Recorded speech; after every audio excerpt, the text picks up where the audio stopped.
दोस्तों अगर आप सबको बता दिया जाए कि सूर्य कुमार यादव और कुशल परेरा में सबसे अच्छा बल्लेबाज कौन हो सकता है और ख़ासकर ड्रीम 11 या फिर हमारे माई 11 सर्कल पर सबसे बेटर कप्तान कौन चुना जा सकता है, तो आप लोग सबसे पहले किसको चुनेंगे?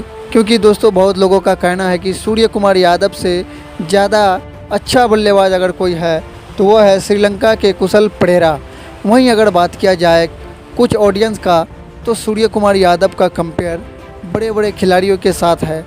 सूर्य कुमार यादव का कंपेयर कुशल परेरा के साथ अगर ना ही करे तो अच्छा रहेगा, क्योंकि सूर्य कुमार यादव का लेवल जो है वो बहुत ऊपर है।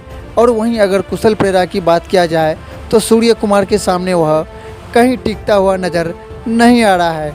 इसलिए सूर्य कुमार यादव एक बेस्ट कैप्टन के रूप में चुना जा सकता है, खासकर ड्रीम 11 हो या फिर माई 11 सर्कल के लिए।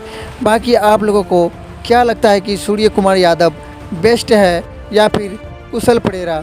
कमेंट बॉक्स में कमेंट ज़रूर कीजिएगा और क्रिकेट न्यूज़ स्टार चैनल को सब्सक्राइब करके बेल आइकन भी प्रेस कर लीजिएगा, क्योंकि क्रिकेट से जुड़ा हुआ हर खबर इस चैनल पर दिखाया जाएगा। Thank you.